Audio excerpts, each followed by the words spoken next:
ದೇವನಹಳ್ಳಿಯ ಕೆಂಪೇಗೌಡ ಅಂತಾರಾಷ್ಟ್ರೀಯ ವಿಮಾನ ನಿಲ್ದಾಣದ ಮೂಲಕ ಸಚಿವ Zameer Ahmed Khan, K N Rajanna, R B Timmapur Nagendra, H K Patil ಸೇರಿದಂತೆ ಹಲವು ಸಚಿವರು ದೇವನಹಳ್ಳಿಯ ಕೆಂಪೇಗೌಡ ಏರ್ಪೋರ್ಟ್ನಿಂದ ಬೆಳಗ್ಗೆ 7:30ಕ್ಕೆ ಮತ್ತು 9 ಗಂಟೆಯ ಪ್ರತ್ಯೇಕ ವಿಮಾನಗಳಲ್ಲಿ ದೆಹಲಿಗೆ ಪ್ರಯಾಣ ಬೆಳೆಸಿದ್ದಾರೆ.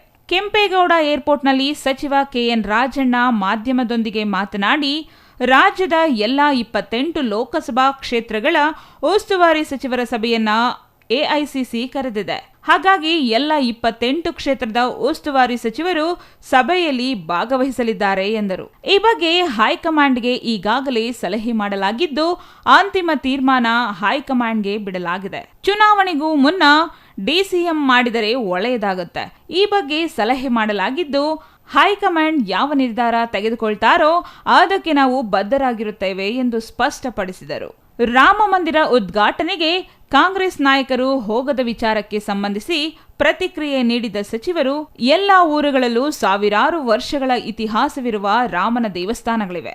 ಇದಕ್ಕೆ ವಿಶೇಷ ಏನಪ್ಪಾ ಅಂದ್ರೆ ರಾಮನ ಜನ್ಮಭೂಮಿಯಲ್ಲಿ ಆಗಿದೆ ಅಷ್ಟೇ ಎಂದರು. ಈಗಾಗಲೇ ಹೈಕಮಾಂಡ್ ಕಾಂಗ್ರೆಸ್ ನಾಯಕರು ಭಾಗವಹಿಸಲ್ಲ ಅಂತ ಕಾರಣ ನೀಡಿದ್ದಾರೆ. ಶ್ರೀರಾಮನ ರಾಮಾಯಣ ಕೃತ ವಾಲ್ಮೀಕಿಯ ದೇವಸ್ಥಾನ ಕಟ್ಟಬೇಕು ಅನ್ನೋದು ನಮ್ಮ ಎಲ್ಲ ಸಮುದಾಯದ ಆಗ್ರಹವಾಗಿದೆ. ನಾವು ಈ ಹಿಂದೆ ರಾಮಲಲ್ಲಾನ ಟೆಂಟ್ನಲ್ಲಿ ಕೂರಿಸಿದಾಗ ಹೋಗಿ ಬಂದಿದ್ದೇವೆ. ಮುಂದೇನು ಹೋಗ್ತೀವಿ ಅದು ವೈಯಕ್ತಿಕ ವಿಚಾರ. ಈಗ ಹೈಕಮಾಂಡ್ ತೀರ್ಮಾನ ಮಾಡಿದೆ ಎಂದರು. ಮತ್ತೊಬ್ಬ ಸಚಿವ ಆರ್ಬಿ ತಿಮ್ಮಾಪುರ ಮಾತನಾಡಿ, ಡಿಸಿಎಂ ಆಯ್ಕೆ ಹೈಕಮಾಂಡ್ಗೆ ಬಿಟ್ಟ ವಿಚಾರ. ನಾನು ಎಐಸಿಸಿ ಸಭೆಗೆ ಕರೆದಿದ್ದಾರೆ, ಹೋಗ್ತಿದ್ದೇನೆ. ಹಿಂದೂ ಧರ್ಮ ಅನ್ನೋದು ಯಾರೊಬ್ಬರ ಆಸ್ತಿಯಲ್ಲ. ನಾವು ಆಂಜನೇಯ ದೇವಸ್ಥಾನದಿಂದ ಹೊರಗೆ ನಿಂತವರು. ದಲಿತರನ್ನ ದೇವಸ್ಥಾನದ ಒಳಗೆ ಕರೆಯುವುದಿಲ್ಲ. ರಾಮ ಎಷ್ಟರ ಮಟ್ಟಿಗೆ ದೇವರು ನಮಗೆ? ಇಲ್ಲಿಂದಲೇ ನಾವು ನಮಸ್ಕಾರ ಮಾಡಬೇಕು ಅಲ್ಲವಾ? ಹೋಗಲೇಬೇಕು ಅಂತ ಏನು ಇಲ್ಲವಲ್ಲ ಎಂದು ಪ್ರಶ್ನಿಸಿದರು. ಹಿಂದೂ ಧರ್ಮದ ಬಗ್ಗೆ ಮಾತನಾಡುವವರು ಮೊದಲು ದಲಿತರ ಬಗ್ಗೆ ಮಾತನಾಡಲಿ. ಹಿಂದೂ ಅಂದ್ರೆ ದಲಿತರು, ಅವರು ಇದ್ದಾರೋ ಇಲ್ಲವೋ ಅಂತ ಹೇಳಲಿ. ಇದ್ರೆ ದಲಿತರ ಸಂಸ್ಕೃತಿ ಸಂಸ್ಕಾರದಲ್ಲಿ ಅವರನ್ನು ಅಳವಡಿಸಿಕೊಳ್ಳಲಿ ಎಂದು ಸವಾಲು ಹಾಕಿದರು. ಅವ್ರದ್ದು ಯಾವುದು ಹಿಂದೂ ಧರ್ಮ ಅನ್ನೋದು ಒಬ್ಬರ ಆಸ್ತಿ ಅಲ್ಲ. ನಾವೆಲ್ಲ ಆಂಜನೇಯ ದೇವಸ್ಥಾನ ಇದೆ, ನಾವು ಬಿಡು ಆಂಜನೇಯ ದೇವಸ್ಥಾನದಿಂದ ಹೊರಗೆ ನಿಂತವ್ರು. ನಮ್ಮನೇನು ಒಳಗೆ ಕರೀದಿಲ್ಲಲ್ಲ.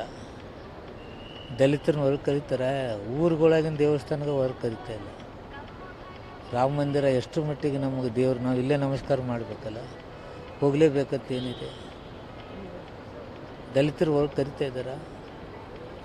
ಅವ್ರು ಮೊದಲು ಹಿಂದೂ ಅಂತೇಳಿ ಅಡ್ಡಾಡೋರಿಗೆ ದಲಿತರ ಬಗ್ಗೆ ಮಾತಾಡಲಿ. ಊರೊಳಗೆ ಅವ್ರನ್ನ ಕರ್ಕೊಳ್ಳೋದು, ದೇವ್ರ ದಲಿತಲ್ಲಿ ಕರ್ಕೊಳ್ಳೋದು ಬಿಡೋದು ಹೇಳಿ ಅವರು. ಸರಿಯಪ್ಪ, ಹಿಂದೂಗಳಂದರೆ ದಲಿತರದಾರೋ ಇಲ್ಲೋ ಅನ್ನೋದು ಹೇಳಿ ಅವರು. ಇದ್ರೆ ಅವ್ರ ಸಂಸ್ಕೃತಿ ಸಂಸ್ಕಾರದಲ್ಲಿ ಎಲ್ಲನೂ ಅಳವಡಿಸಿಕೊಳ್ಳಿ. 28 ಕ್ಷೇತ್ರದ ಉಸ್ತುವಾರಿ ಸಚಿವರುಗಳು ಎಲ್ಲರೂ ಕೂಡ 3 ಗಂಟೆಗೆ ಎಐಸಿಸಿ ಅವರ ಸಭೆಗೆ ಹಾಜರಾಗಲಿಕ್ಕೆ ಹೋಗ್ತಾ ಇದ್ದೀವಿ. ಬಹುತೇಕ ಎಲ್ಲ 28 ಜನ ಸಚಿವರು ಕೂಡ ಬರ್ತಾರೆ ಅಂತೇಳಿ ನಾನು ಅಂದ್ಕೊಂಡಿದ್ದೇನೆ. ಹೀಗಾಗಿ ಅಲ್ಲಿ ಏನೆಲ್ಲ ನಿರ್ದೇಶನಗಳನ್ನು ಚುನಾವಣೆ ಸಂಬಂಧದಲ್ಲಿ ಕೊಡ್ತಾರೆ, ಆ ನಿರ್ದೇಶನಗಳನ್ನು ಪಾಲಿಸ್ತಕ್ಕಂಥದ್ದು ನಮ್ಮೆಲ್ಲರ ಆದ್ಯ ಕರ್ತವ್ಯ. ಹೀಗಾಗಿ ಎಲ್ಲ ಸಚಿವರುಗಳು ಕೂಡ ಓಡ್ತಾ ಇದ್ದೀವಿ. ಅಬಕಾರಿ ಸಚಿವರು ಇಲ್ಲ ಅಂದರೆ ಏನು ನಡೆಯೋದಿಲ್ಲ. ನಮ್ಮ ತಿಮ್ಮಾಪುರ ಸಾಹೇಬರು ಕೂಡ ಇದೇ ಉದ್ದೇಶಕ್ಕೆ ದೆಹಲಿಗೆ ಹೋಗ್ತಾ ಇರೋದು. ಅದೇ ನಾವೇನು ಉದ್ದೇಶನೋ ಅವ್ರದ್ದು ಅದೇ ಉದ್ದೇಶ.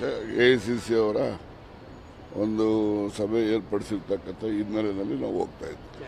ಆಯ್ತಲ್ಲ, ಚರ್ಚೆ ಆಗ್ತಾ ಇದೆ, ಸಲಹೆ ಮಾಡ್ತಾ ಇದ್ದೀವಿ. ಅದು that is up to the high command to take a decision. ಏನು ರಾಮ ಮಂದಿರ ನೋಡ್ರಿ, ರಾಮ ಮಂದಿರ ಅಯೋಧ್ಯೆಯಲ್ಲಿ ರಾಮನ ಜನ್ಮ ಆಗಿದೆ ಅಂತಕ್ಕಂಥದ್ದು ಹಿನ್ನೆಲೆಯಲ್ಲಿ ಅದಕ್ಕೆ ಪಾವಿತ್ರತೆ ಇದೆ. ರಾಮನ ದೇವಸ್ಥಾನದ ಬಗ್ಗೆ ಮಾತಾಡಿದರೆ ಎಲ್ಲ ಊರಲ್ಲೂ ಶ್ರೀರಾಮನ ದೇವಸ್ಥಾನಗಳಿದ್ದಾವೆ. ಸಾವಿರಾರು ವರ್ಷಗಳ ಇತಿಹಾಸ ಇರ್ತಕ್ಕಂಥ ಶ್ರೀರಾಮನ ದೇವಸ್ಥಾನಗಳನ್ನು ನಾವು ನೋಡಿದ್ದೇವೆ. ಅದರಲ್ಲಿ ಇದು ಒಂದು, ಇದಕ್ಕೆ ವಿಶೇಷತೆ ಏನಪ್ಪ ಅಂತೇಳಿದ್ರೆ ಅಯೋಧ್ಯೆಯಲ್ಲಿ ರಾಮನ ಜನ್ಮ ಆಗಿದೆ ಅಂತಕ್ಕಂಥ ನಮ್ಮೆಲ್ಲರ ನಂಬಿಕೆ ಹಿನ್ನೆಲೆಯಲ್ಲಿ ಇದಕ್ಕೆ ಮಹತ್ವ ಇದೆ. ಸಚಿವರಾದ ನಾಗೇಂದ್ರ ಮತ್ತು ಎಚ್ಕೆ ಪಾಟೀಲ್ ದೆಹಲಿಯತ್ತ ಪ್ರಯಾಣ. ಬೆಳಗ್ಗೆ 9 ಗಂಟೆಯ ವಿಮಾನದಲ್ಲಿ ಕೆಂಪೇಗೌಡ ಏರ್ಪೋರ್ಟ್ನಿಂದ ದೆಹಲಿಗೆ ತೆರಳಿದ ಸಚಿವರು. Satish Kumar, CTV news, Devanahalli.